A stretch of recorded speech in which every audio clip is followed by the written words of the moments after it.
સુરતના માનનીય મેયર શ્રી, જિલ્લા પંચાયત પ્રમુખ તેમજ સુરત શહેર અને જિલ્લા ભાજપ સંગઠનના પ્રમુખ શ્રી સાથે મળીને સ્વાગત કરશે. સુરત સોનાની મૂરત કહેવાતું હસ્તનિર્મિત જરી કલામાં સુરતના પૌરાણિક કિલ્લાને અંકિત કરતું આ સુંદર સ્મૃતિ ચિહ્ન. ફરી એકવાર આપનું ખૂબ ખૂબ સ્વાગત, સાથે જ સ્વાગત મંચસ્થ સૌ મહાનુભાવોનું ધન્યવાદ. અને હવે આમંત્રિત કરીએ છીએ સતત 4 ટર્મથી નવસારીના લોકપ્રિય સાંસદ તરીકે કાર્યરત ગુજરાત ભાજપ પ્રમુખ અને માનનીય કેન્દ્રીય જળશક્તિ મંત્રી શ્રી CR પાટીલને આપના સ્વાગત ઉદ્બોધન માટે પધારશો.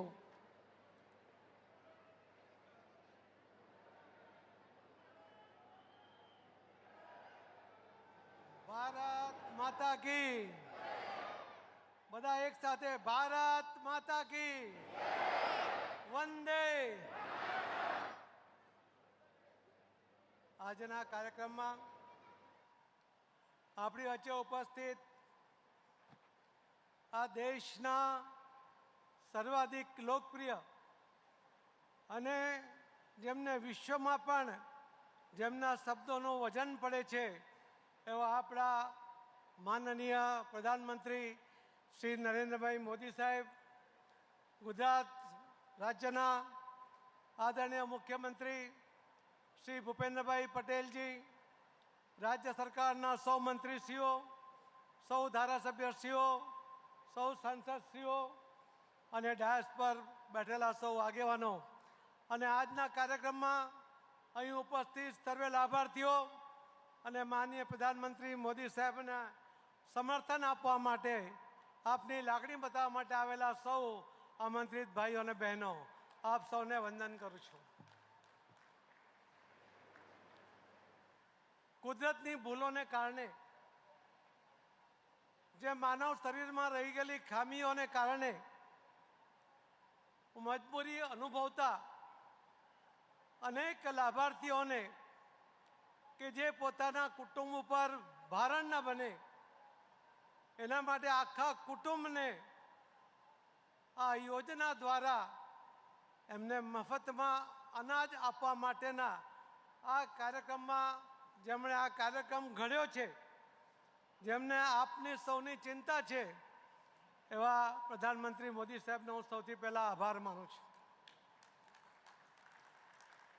કે પહેલાં એમણે આપને એક નામ આપ્યું છે દિવ્યાંગ ભાઈ બહેનોને, અને આ દિવ્યાંગ ભાઈ બહેનોના નામને કારણે એક પ્રકારની દિવ્યતા અનુભવતા હોય એ પ્રકારની લાગણી એમના મનમાં છે.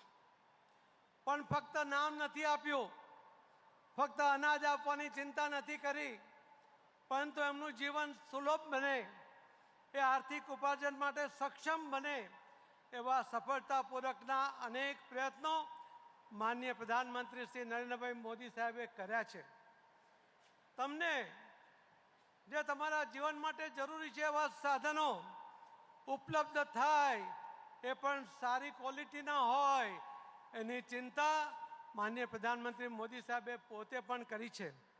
આખા દેશનો આવા દિવ્યાંગ ભાઈ બહેનોને સાધનો આપવા માટેનો પહેલો કાર્યક્રમ એમણે ગુજરાતમાં નવસારીમાં કર્યો, અને ત્યાર પછી લગભગ 2,49,00,000 જેટલા 2014માં જે દિવ્યાંગ ભાઈ બહેનો હતા એ દરેકને એમની જરૂરિયાતના સાધનો સારી ક્વોલિટી સાથે આપવાનું કામ પણ માનનીય પ્રધાનમંત્રી નરેન્દ્રભાઈ મોદી સાહેબે કર્યું છે.